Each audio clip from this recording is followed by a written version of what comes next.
Hello, Bill. Good morning, Matt. Happy 4th, happy 5th.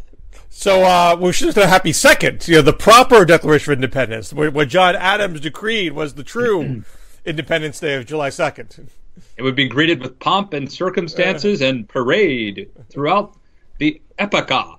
Now what? Epocha. So I'm trying to remember what I know. Jefferson got the credit for the 4th. So what happened between the 2nd and the 4th that irked Adams?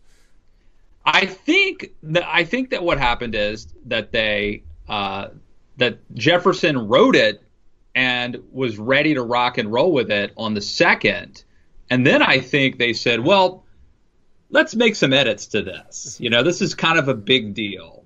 Let's take a little time, maybe tweak it a little bit.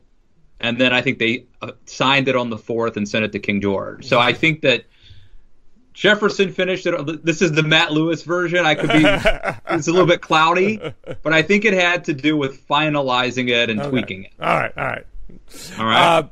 So I think I've talked about this on past shows. Usually on the 4th, I go to the greatest July 4th parade in the country, which is the Chesterfield, Massachusetts July 4th parade, which is just a quintessential, small town, rural America 4th of July parade. It's got, chicken. Bill Scher lives the conservative. You live the life that few conservatives can only aspire to. It's got antique cars. It's got chicken barbecue. It's got petting zoo. It's got the pancake breakfast at the firehouse. It's got everything. But this year. Did you stop in and say hi to Sheriff Taylor and Floyd the Barber, too? Chesterfield's not big enough for a barbershop. In Northampton, every year, there is a citizenship ceremony, a swearing in for new citizens at the courthouse steps. And there are 15 immigrants that became citizens yesterday, and so there's a big crowd. And took the whole family, took the kids to that. So it's all very heartwarming and touching. But I did not know that there is a recording of the president greeting the new immigrants that is played at the ceremony. So we have this huge festive moment wherever, and there's signs about, being, keeping families together and supporting immigrants and whatnot. And then out of nowhere, here comes Trump's voice and people are booing. Is this a video? So it's audio recording. Okay. And people are like, where's the Obama recording? But what's also sort of disturbing is, the actual words Trump used in the ceremony are quite terrible. Oh, really? It's basically like and I'm being a little mean here and exaggerating, but it's like, thank you for abandoning your country for the better country. Now assimilate to our country, leave behind all your traditions and cultures, and be one with us. This strikes me as interesting and maybe newsworthy. Like, I don't know if anyone has written about this. Did other presidents? Did President Obama have an audio welcoming? I was going to say warning, welcoming. This is interesting. I didn't know that this was a thing. I don't know. I would guess there must be some sort of presidential thing that's always done, but I don't know the specifics. And I imagine the tenor of what is said would certainly be different from past presidents and Trump today. And is it? I assume that there's a different. Each president would have a different message. There's not like a standard one. Right. This was definitely a Trump-specific message. There's no way this was cut and pasted from someone else on the shelf. I'm curious if this audio, how we could get a hold of this audio, how widely available it is. I'm interested in this. Hey, how far? Totally different topic, but I'm listening right now to the Rewatchables. It's this Bill Simmons podcast where they go through movies that he's watched over, people watch over and over. Okay. And one of them is about Jaws. I've never seen Jaws. Never seen Jaws. I've actually never seen it the whole way through. And I'm listening to a podcast about it, about how rewatchable it is. But I've seen it on TV. But it's up your way, right? How far from your neck of the woods is that? Oh, where it took place? Yeah. Oh, I have no idea. I didn't even know it took place nearby. I think it's like a beach town in Massachusetts. Oh, okay. Or something. We're on the river. We're on the Connecticut River. We're 2 hours from the coast. But it's not that far. But in summer traffic, it would be very far. Well, you learned something about us nonetheless that neither of us have actually seen the full movie yet.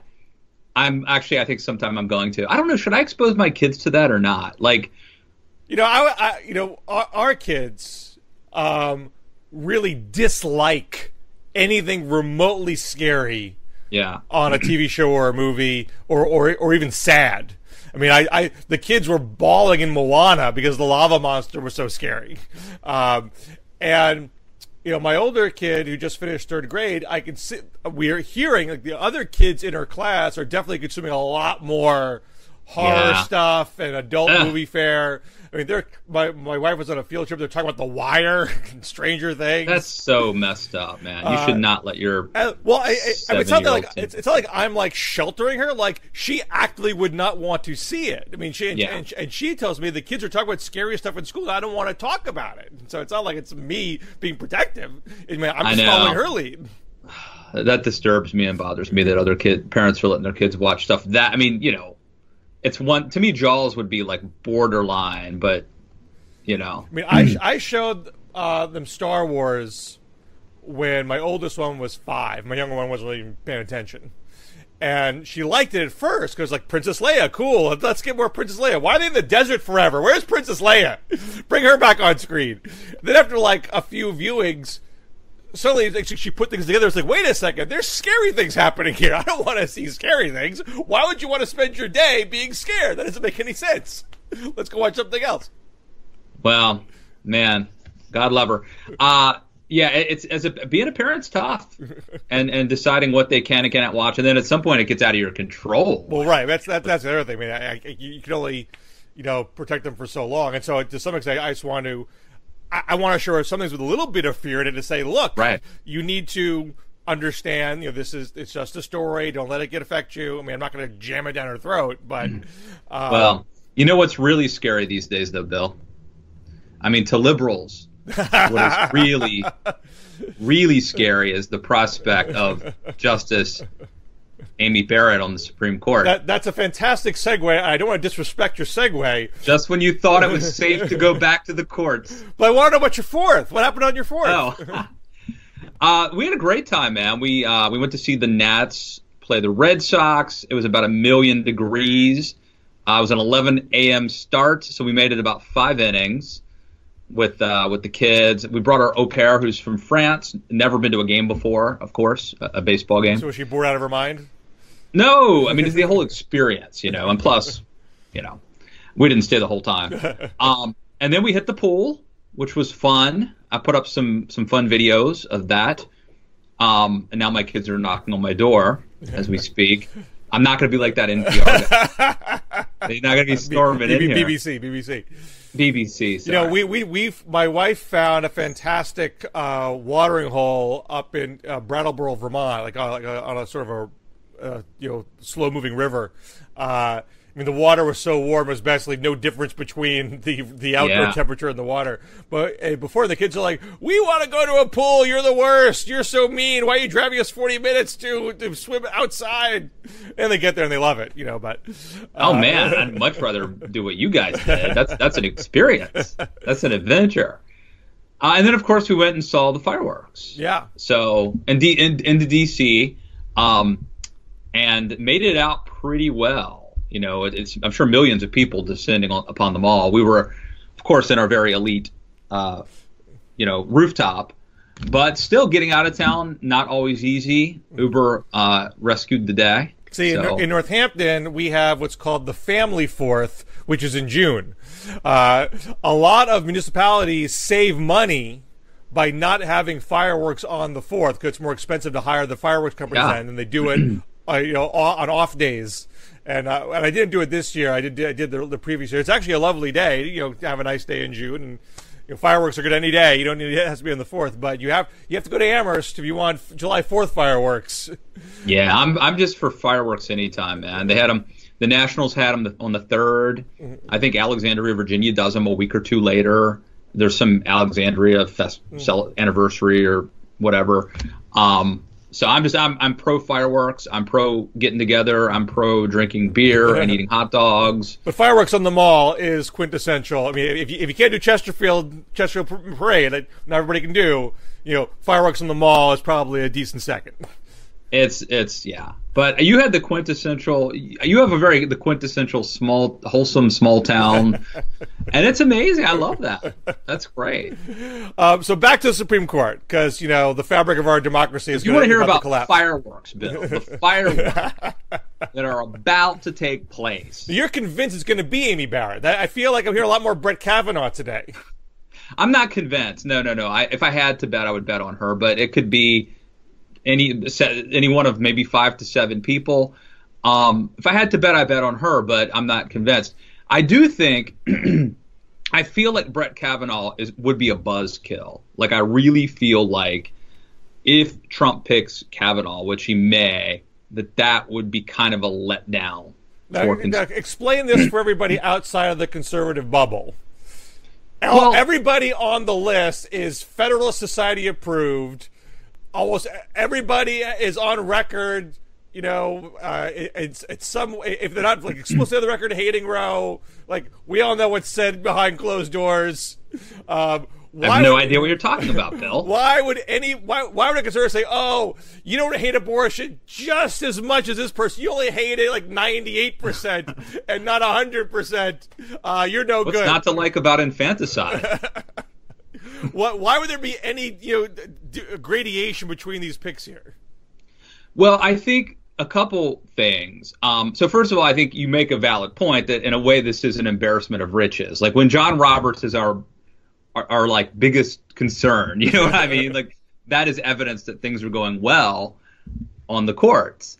And I do think that part of it, there was a time when Kavanaugh might have been, greeted as this amazing gutsy pick, right?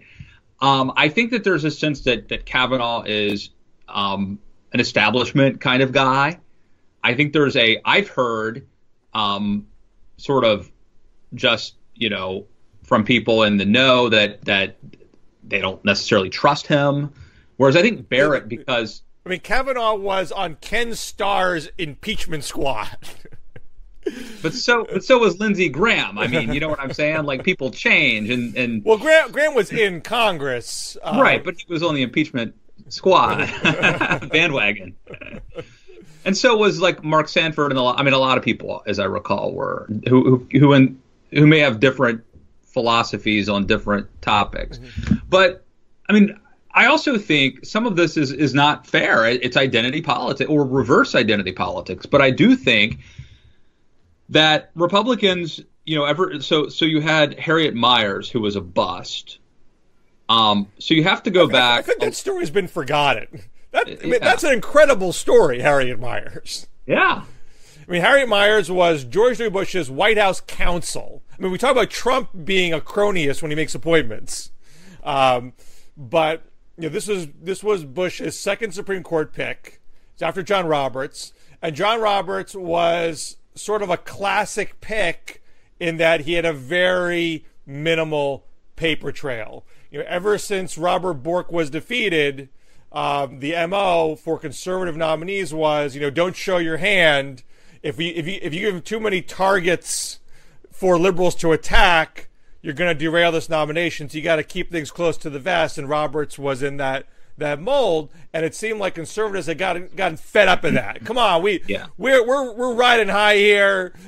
Sure, Roberts, we knew he was pretty good, but it's got to be socially acceptable to have conservative legal opinions and be put up to the court, and have a Bush pick his best friend from Texas. And then it came out that she even had some pro-choice leanings. The best thing that conservatives did in terms of building an infrastructure is the Federalist Society, which was a network and a vetting and all sorts of just this amazing way to get young intellectual legal minds and help them become successful and ultimately end up in the court.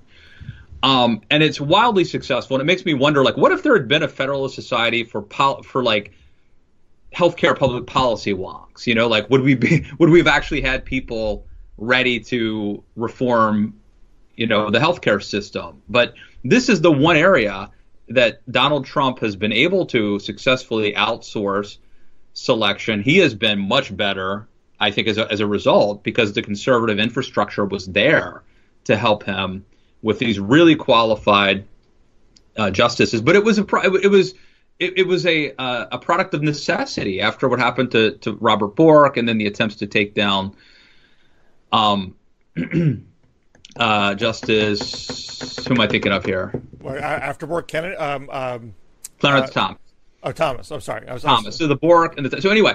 So I think that this has been a real success story, but you know, it could be that now it's an embarrassment of riches, and you have someone like Kavanaugh, who I think isn't fully trusted. There's a sense that we don't really know how this guy feels, and it's all these justices. I think there's a couple things at play. Like, one, they're intentionally not talking about how they would rule, partly because they don't want that to doom them in a hearing, and partly because a conservative judicial philosophy is typically not about advancing a conservative agenda. It's about the way that you interpret. You know, you're not legislating from the bench. It's not a living constitution. Some might quibble on that point. Yeah. There are people left that feel like that's a bit of a ruse, and a lot of this is more reverse engineering than just true fealty to constitutional interpretation. Well, I'm sure there's hypocrisy, and I'm sure there are people who I'm sure there are even people who use this as a shield, but I do believe that this is a sincere judicial philosophy, and I would argue that people like Scalia are evidence of that, the true believers, and that is the role. That is their philosophy is not what their definition isn't what helps Republicans win or what helps Donald Trump. It's what did the founders or the people who, you know, what was the original intent of this. But anyway, I don't want to get too bogged down in that.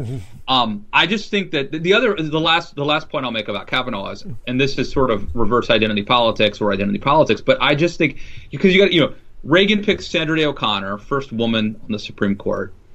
Then you get the next time a Republican nominates a woman, I believe, is Harriet Miers, and for a variety of reasons, that one blows up. And now you've had a string of white dudes, and I think there's a sense that that's a little bit boring, and also a sense that if you ever are going to try to overturn Roe, it would be nice if one of the people voting to do that was a woman. Not that you know what she's going to do on Roe, of course. There's no litmus test here. my belief is, there's the question of stare decisis and precedent, and I'm no legal scholar, but I think Roe was actually wrongly decided. I don't think it's a. We know Barrett has a legal essay that was raised when she was nominated for the circuit court, for the appellate court, where she explores the whole question of stare decisis and to what extent should it be adhered to. And she implicitly says in the article that Roe was an erroneous decision, and so some people jumped on that to say she believes that Roe's an erroneous decision. She's already shown her hand, but the essay is about whether that is sufficient criteria to overturn stare decisis, and she basically says that sort of status quo has to be erroneous and unworkable, that just being erroneous isn't enough. And she lands on that we need to be more flexible when it comes to stare decisis and not rigid. And it's a very dense essay, so forgive me if I'm oversimplifying it. But my takeaway was that she was between erroneous only and erroneous and unworkable. She still wasn't saying just erroneous, but she definitely was trying to say we should be more open to overturning precedents and not feel like stare decisis handcuffs us. So it's not quite saying flat out, I am going to overturn Roe. There's some smoke there if you're on the left, but it's not quite definitive. The other thing is she's only been on the circuit court like 7 months. Yeah. And I think, here's my Roberts wasn't much longer when he got Chief Justice. Yeah, I mean, some people were not, you don't even have to be a lawyer or a judge to be on the Supreme Court, right? But I think that there's a Palin quality here. Not quality, but factor. Like, well, I think, you wrote about this in the Daily Beast. Yes. Where you argued that Barrett would troll liberals the hardest. Right. So I think she's a good judge, and I think she's qualified, and I think she's got a great narrative. So I'm not saying that I would pick her because she trolls liberals. I mean, that's what some people said. And actually, I don't write the headline or the deck, but I understand why people think that's what I said. It's not what I said. But I think Trump may pick her for that reason, that he may dare them to, come after this young woman,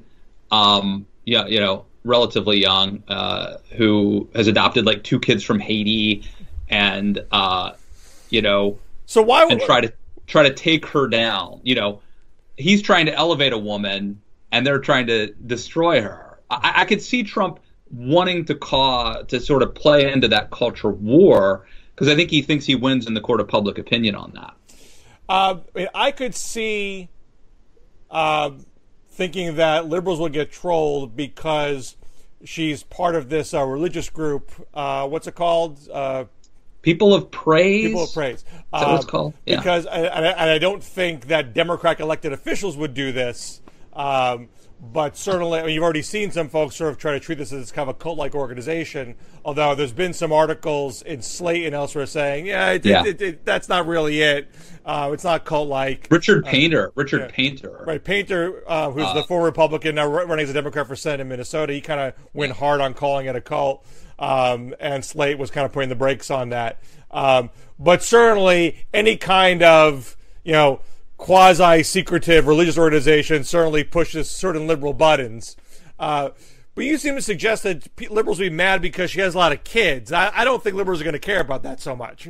No, not that part. I think it's the woman part. I think that my take is that liberals don't like it if you are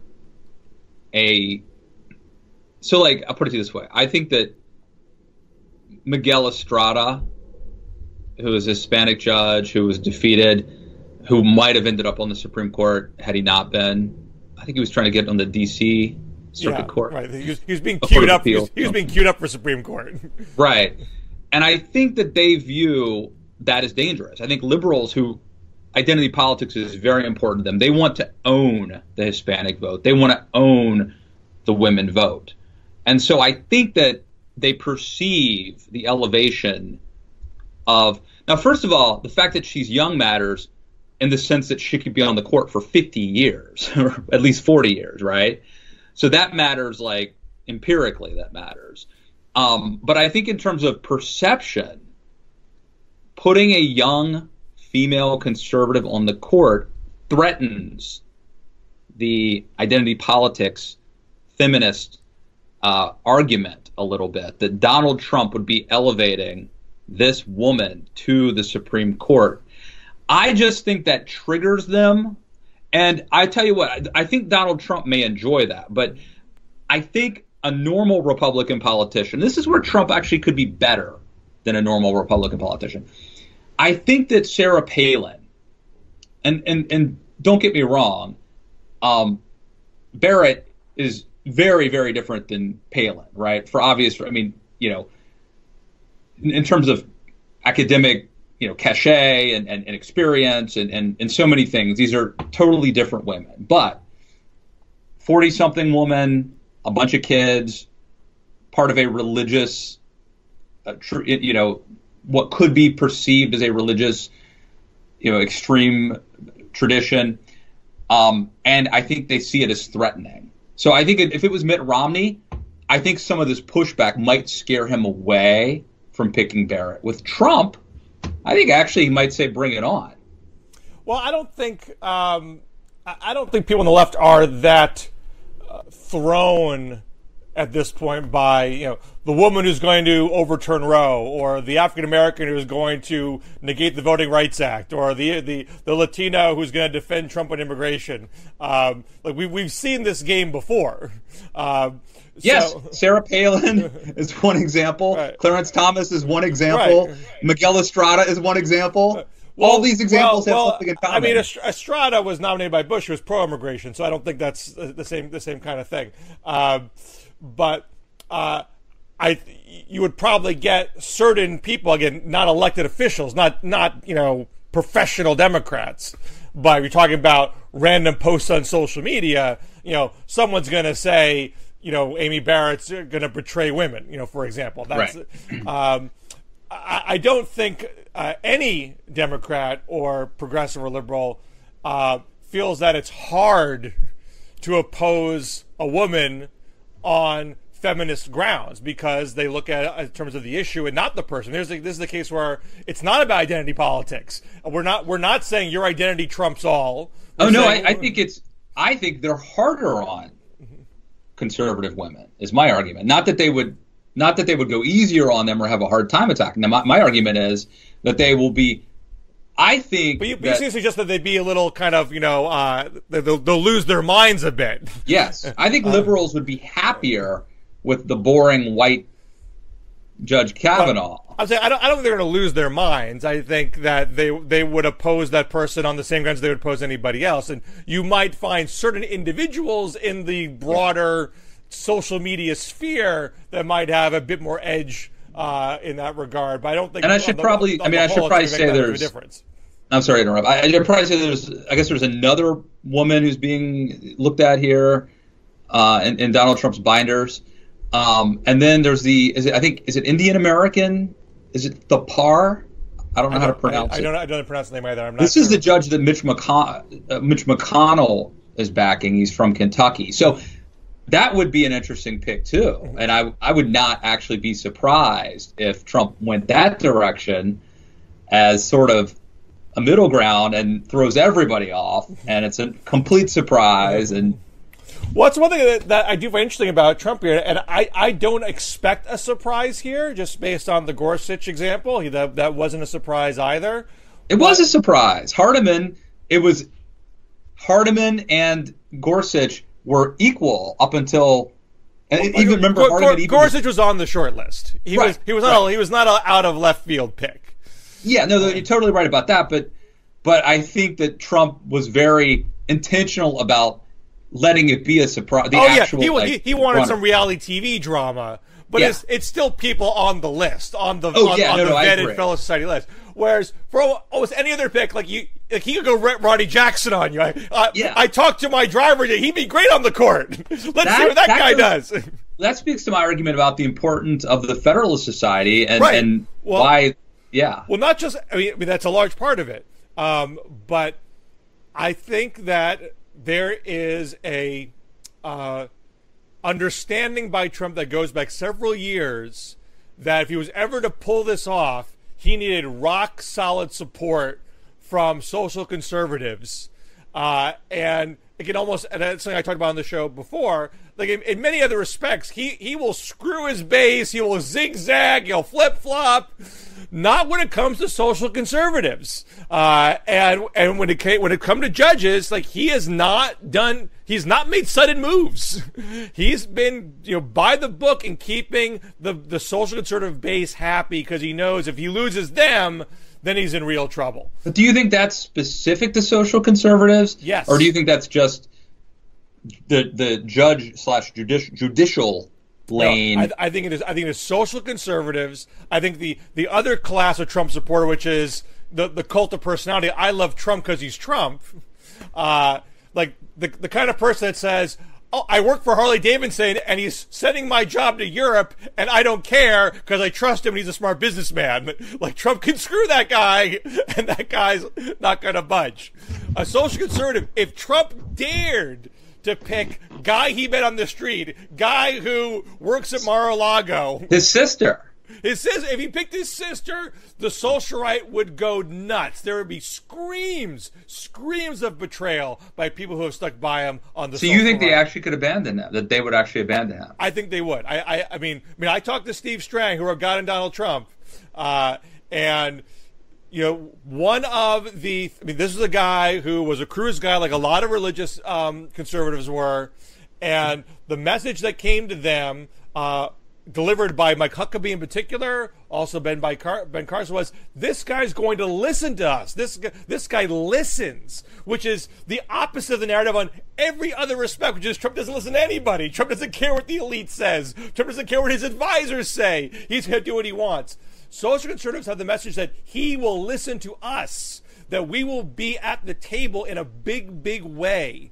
And he's going to fight for our values in this broader culture war. And he has lived up to that for the past 18 months. Of course, it's so weird that a thrice married casino magnate. But they're explicitly saying they don't care about. We don't care what is his personal life. Yeah. He is going to be on our side in the culture war battlefield, and that is all that matters. No, he has, and I agree. And I'm just surprised that they, I wouldn't have believed it.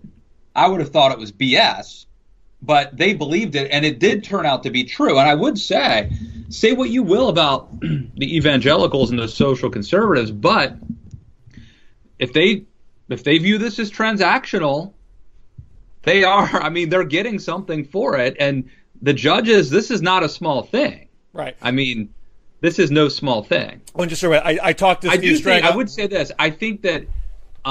There's another component of this, which is the Catholic conservative community, which is not really thought of as social. We don't tend to think of them when we say social conservative, right? We tend to think of like Southern Baptist or something. But there is this powerful Catholic conservative community, and they tend to be, most of them tend to be on the Supreme Court. So here comes another Catholic, maybe, right? Maybe. Now, just a plug. I talked to Steve Strang on my podcast, New Books in Politics. So check that out if you haven't heard that podcast already. So another element here, which may or may not be a big deal, is what is Susan Collins going to do? I mean, secondarily, what is Lisa Murkowski going to do? Are they going to act as a team or not? Because remember, John McCain's not physically in Washington. We're a 50-49 Senate. So if one Republican flips and every Democrat is united in opposition, this nominee doesn't go through. And we should probably point out that this doesn't mean anything really, but it means something, but not everything. But 3 Democrats voted for Barrett to the circuit court. Well, so, remember, every Democrat voted for Robert Bork on the circuit court. Oh, I didn't know that. He was unanimously approved for the circuit court. At the beginning of Reagan's presidency. That is interesting. But, I mean, then as now, the stakes are very different. Yeah, totally. And even Susan Collins. But I do think that you could argue that people like Tester and Heitkamp and Manchin and maybe even Claire McCaskill are potentially gettable. Oh yeah. I mean they could be squeezed. Well, here's my opinion, and I have a piece I wrote about this that has not been published yet, and I'm waiting back from edits, so there's always a chance that it won't get published, but I will preview my thoughts for loyal DMZ viewers regardless. So I think that if Collins didn't budge, Murkowski didn't budge, you see that they got the 50, which they need now because the filibuster for justice is gone. If you're Manchin, Heitkamp, Tester, McCaskill, you're very likely going to say, what the hell? This judge is getting confirmed. I'm not the deciding vote here. I might as well vote yes, get my bipartisan cred for the swing voters that I need, and I can explain to the base at home, look, this game was over anyway. Now, what if Collins doesn't stay loyal? Now, if she just did it on her own, or her and McCaskill did it on their own, Trump would give that full court press to Manchin, et cetera, and saying, look, you are the determining factor here, and you're going to be blamed much more so than Collins Murkowski, because they're not up for re-election. You're up for re-election in a tough state. You're going to be blamed for seeing this nominee. You need to come on board.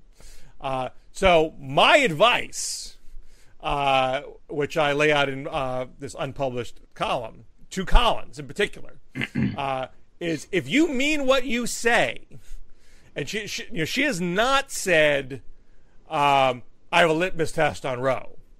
She has said, I won't vote for someone who has demonstrated hostility towards Roe because that would suggest they don't properly respect precedent, stare decisis. And I don't want a judicial activist on either the left or the right. She has also said that the judicial branch should be above raw partisan politics. And she's troubled by the increasing polarization on the court. So she can do something about this. She has the power more than anybody else to do something about this. So she can go to Manchin, Heitkamp, Tester, McCaskill, also Murkowski, maybe even Flake or Corker if they're game, and say, let's band together now and say publicly, we are not voting for any nominee that is not the product of bipartisan consultation with us and anyone else who wants to join our group. We are going to guarantee that this nominee maintains ideological balance on the court, is someone that is not beholden to any constituency, and if it's not adhered to, we are voting no, and we will vote no for the rest of this term if we have to. Okay. And if Trump's not president in 2021 and is a Democratic president, it still holds. This seat will be bipartisan, end of story. She could do that, and she would be adhering to her own principles. But here's what I do. If I'm Trump, I love this. I nominate Barrett, and then I spend between now and the midterms attacking those Democrats as stopping this woman that I've nominated who's utterly qualified. And now look, maybe they destroy Barrett and then you nominate somebody else. But I think there's at least a 50-50 shot that this plays into Republicans' hands, that Trump uses this to pound on all those Democrats for being obstructionist and trying to block. There are risks either way. There's no risk-free path for anybody. Collins is up for a re-election in 2020. She has said Roe's not going to be overturned. I don't think Roberts is going to overturn Roe. I don't think Gorsuch is going to overturn Roe. Yeah. And I'm not going to vote for somebody who doesn't respect precedent. If she's wrong, if by 2020 Roe is overturned, that's a problem for her. It's also a problem for her if she thwarts Trump, because there's a Paul LePage conservative base in Maine that could very well make sure she doesn't win a primary. Now, maybe she says, screw it, I'll run as an independent, but it's still a risk. If you're a Democrat, if you're Manchin, Heitkamp, Tester, McCaskill, you're running in a Trump state. And so if you block what Trump does, that's a problem. So what, but at the same time, they need their Democratic base to show up. I mean, they can't get all the way in a red state with the Democratic base, but they can't stay home either because the race is going to be close. If they are in league with Collins together, it's a bipartisan coalition promoting a bipartisan result. That is the only way that red state Democrats can stay true to their own bipartisan messaging without losing their Democratic base. So as far as the level of risk is concerned, that is their least level of risk. Oh, we disagree. We disagree strategically. But that's what makes this fun. I think that the safest play is to voice some concern. We're going to have a robust hearing and see which way the wind blows. And if nothing scandalous comes out, you vote how you're going to vote, but you let it go through. I think that's the safest play for Collins. For Collins or for red state Democrats or both? Both of them. You think Collins is better off doing this song and dance about reducing polarization and respecting president, and then just falling in line. That's better for in Maine. Well, I'm not convinced that Barrett is going to like show up and try to overturn Roe versus Wade anyway. You know what I'm saying? I don't know what you're saying. This is going to happen. Well, look, let me say this. It is possible. Look, John Roberts upheld Obamacare. Right. It is possible. The as much as conservatives are trying hard to game the system and pre-vet to the nth degree so people don't drift once they get in the court, and I think you do have a more polarized court than we have had because this vetting, to some degree on both sides, although I do think it's very aggressive on the conservative side, is much more intense than where it was 30 years ago in the days of David Souter. But the whole point of the court is once you're there, lifetime appointment, you are not beholden to anybody at all. No one can. You can only be impeached, and that's very, very difficult. And name me one judge who's ever gotten more conservative on the bench, over time. They always get more liberal. If the power of liberal intellectual thought is that potent, what can we? Who can deny the truth? But Roberts definitely made a decision that was not a political decision, at least political in terms of maintaining relationships with the people that brought him to the dance. Now, and it may also be true that without Kennedy and with Thomas Alito, Gorsuch, who am I missing? Thomas Alito, Gorsuch. Well, that's the three right now. Whoever the fourth is that Trump picks. Without Kennedy, Roberts is the only person left with any inkling towards swinging. And he may say to himself, this is the Roberts court. The legacy of this court is in my name. And if it becomes degraded in the eyes of the public as no longer an institution worth of respect because it has succumbed to politics, that is on me and only me. And if there is not a true public appetite for overturning Roe, I need to consider that very heavily in my decision. I just want to be to me, I think they should interpret, the law, and I actually don't think this should be a right-left thing.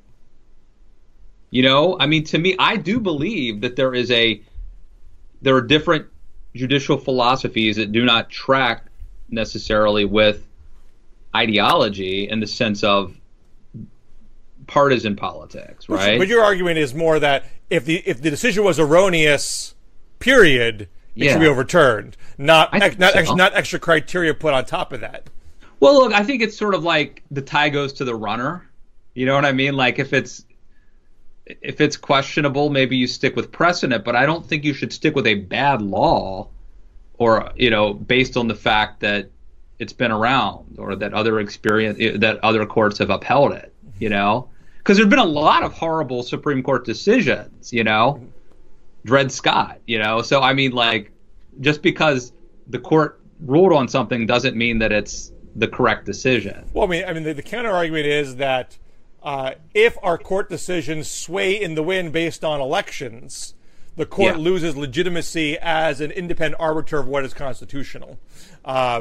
And so if Teddy Roosevelt was promoting judicial recall back in 1912, and people were horrified that he was going at a tenet of what the judicial branch stands for. Remember, it's not just Roe; it's also Casey. Ruth Bader Ginsburg is on the court because she was critical of Roe. She was critical of the reasoning of Roe. She wasn't critical of the result.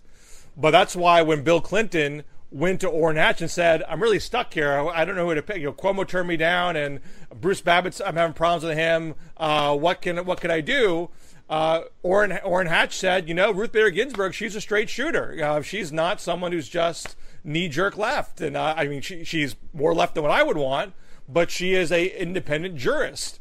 And you're speaking as Orrin Hatch now, right? Or not as Bill Scher. I'm not quoting verbatim, but this is public knowledge. That he blessed Ginsburg, and that is why a big reason why Clinton nominated her. Casey does builds on Roe, refines Roe, restricts Roe. Roe itself is not what is controlling here. And so because that decision was made 2 decades after Roe, that further embeds the settled law in American culture. So if you're saying that needs to be uprooted as well, that's a much bigger step to take. I mean, and you can argue it. You can say, look, both these decisions are terrible. This is fruit from a rotten tree, and it all should go. But we had a conversation last week about the switch in time and save the nine, which was Owen Roberts, who flipped after the court in FDR's time was striking down certain laws that were threatening the New Deal. And the key one was there was one that struck down a minimum wage law in New York State. And then after FDR announces court packing, the court switches on Washington State's minimum wage law, which seems like this giant flip-flop. And people credited it at the time to FDR's court packing scheme. But the historical evidence shows that's not really true. They actually made the decision before FDR made the announcement. One of the justices was ill and couldn't be part of the deliberations, and they waited till he came back in the fold before finishing it up. But they'd already made their voices known privately, and they even delayed the decision further because they said, oh, crap, FDR announced his court packing thing. It's going to look like we're just reacting to that. Let's wait another month or so before we announce this. And so there's been a long-standing historical debate. So one of our great fans emailed me because he had a conversation with Twitter with another historian, and that historian said, "Oh, no, FDR's court was the real thing. Look at all this historical evidence." He sent a couple papers. That guy sent those papers to me, and those papers actually don't say that. They backed up what I was saying, but there is a lingering debate whether was that switch politically motivated at all, or was it strictly based on the intellectual judicial merits? Because Owen Roberts himself, several years later, wrote a letter saying, I wasn't pressured, I was consistent the whole time. And most historians on all sides of the argument said that memo was terrible. He was clearly covering up his tracks. He was clearly influenced by politics, not the court packing scheme per se, because the decision was beforehand, but because of FDR's landslide victory in 1936 that followed one of the Supreme Court decisions that FDR criticized. Is it possible they could have caught wind of, like, hey, if you don't get your act together, he's going to pack the court? There is some of that argument. There is some of that argument in the mix there. I don't personally subscribe to it. What I've read is that the court was surprised. Did FDR send out any tweets threatening to do that? I mean, he didn't run on court packing in 36. He was critical of the court, but he didn't say in the campaign, I am going to do this.